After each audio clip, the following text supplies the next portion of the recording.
Kaya hindi nga alam ni Lord yung ganong invention eh. Kasi hindi naman natin kailangan lokohin sa sarili natin. Amen?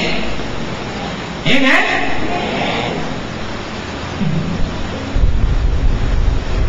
Every believer, every disciple, all ng isang witness. No? Ano ba yung witness sa isang or true? Ba't pinapatawag yung isang witness? Kasi he or she knows the fact about the situation or yung case. Kaya sa pinatawag, yung opinion niya, yung na-experience niya sa isang kaso, ay napaka-importante. No? Kailangan sa doon. Ito lang, no? Ang qualification. If we have experienced the goodness of God in our lives, His amazing grace that delivers us from the grips of sin, then we are a qualified witness. Paano magiging witness ang isang believer? Patawarin niyo po ako, pero tatrato pa yung bata. I would ask you to raise your hand. Sino dito ganda ang example na nakawala na sa kasalanan dahil sa ginawa ni Kristo? Would you kindly raise up your right hand? Pakitaas yung kanang kamay ng sino man yung inalaya na ni Kristo sa kasalanan. Yung itaas ka na sa witness. Hello? Walang overqualified. Walang underqualified. All are qualified.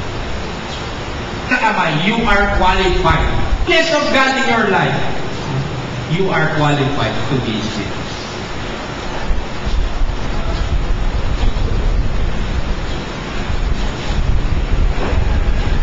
We don't have to be a super Christian. Pag may na-experience ka sa Panginoon, good man is a witness. Ito, picture to ng courtroom, no? Yun ang pinakamaganda. Dati, nung bagong Kristiyano ako, I really thought na sa mga super-duper Christians lang kumikilos ang Panginoon para ma-born again yung ibang tao. And tinurog ni Lord sa akin na hindi. The first time na nagbigay ako ng tracts, simple tracts lang, simple witnessing lang.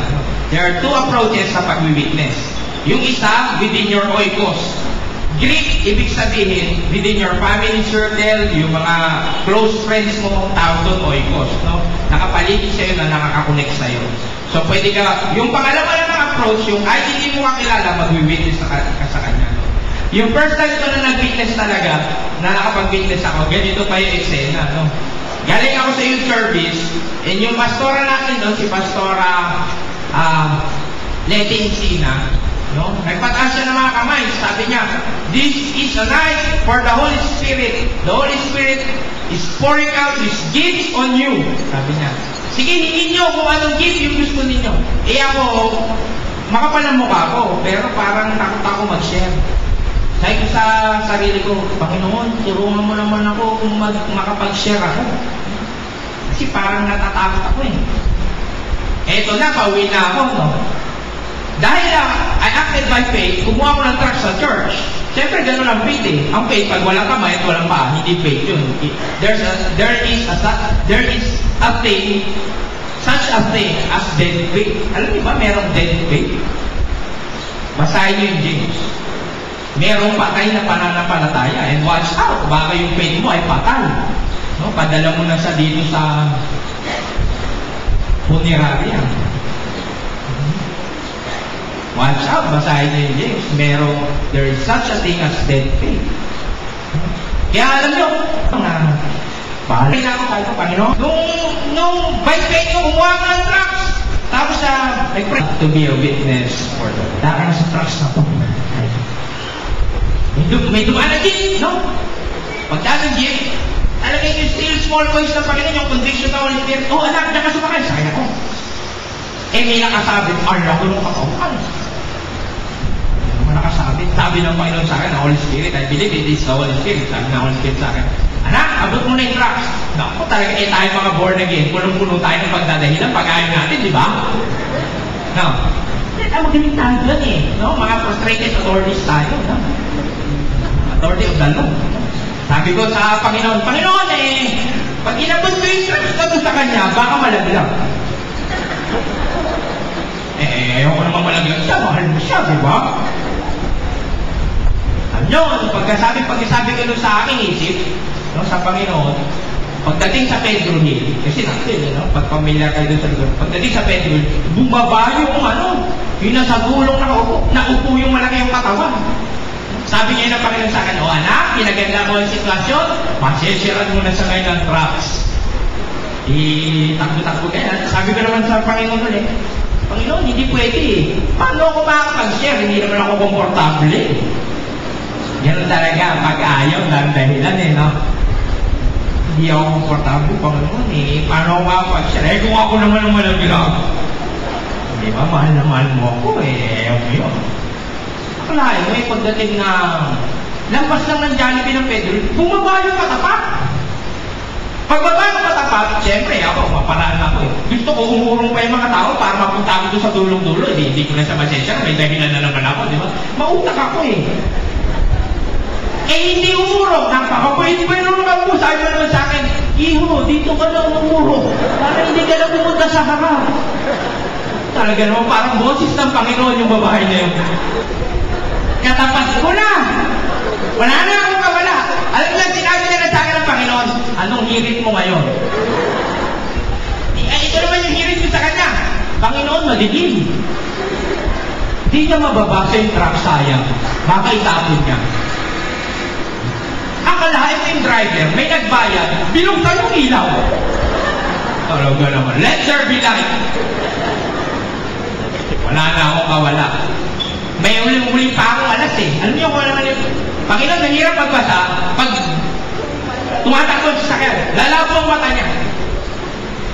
Concern ako. Akalain mo, gabing-gabi na traffic sa City Hall. Sabi ng Panginoon sa akin, anymore? Ibinulot ko na, nanginginig pa ako. Ganito pa yung pag-ako. Umupo na ako! Agad ko sa kanya. Excuse me, say naman. Talaga bang hindi niya na ako matatanggal? Say na lang, say na lang. Please, please. Sige, kinuha niya. Pagkuha niya, nagpe-pray na ako, Panginoon niya na, mumurahin na ako niya. Alipos na yun na ako. Sinabi mo sa Matthew 5, sino man ako palipos ka sa akin? Ay, totoo kong isang.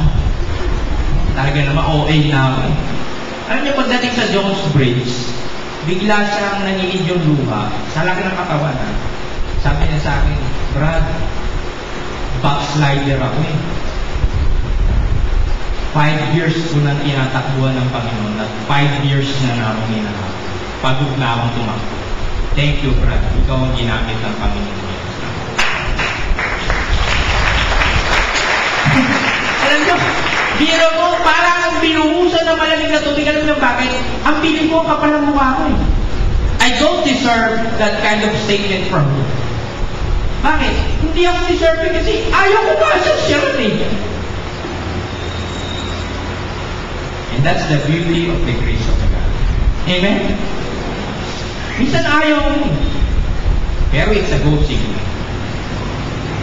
At marami pang pagkakataon na gano'n. What amazing experience that I have with God, with the Holy Spirit is, nasa PUP ako. Itinated kasi. There were 4 young girls, no, young women, dun sa Lagoon. Mga college students sila. Tapos kasama ko si Nathan. Ang gwapo nun ni Nathan. Pagkasama ko yun. Pagkasama ko yun, napo-frustrate niya kasi mas gwapo ako sa kanya.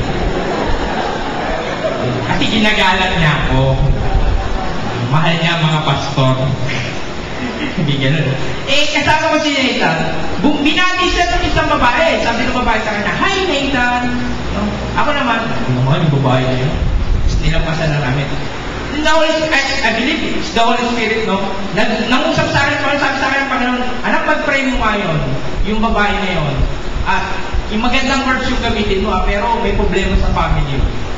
Ang layo na, talaga nire-resist ko. Yung kung sampalin ako noon, kung hindi naman ito, kung ako lang yun. Pero alam mo, pag sa Panginoon yung conviction parang sinisilihan ka, parang nililiyabang ka, parang hindi ka makakatulog, parang hindi ka makakauwi. Si Nathan, nararamdaman pa rin yun. At sabi sa akin ni Nathan, si Nathan yung nag-confirm. Hindi pa alam na born again siya, mag-born again na kasi ang gwapo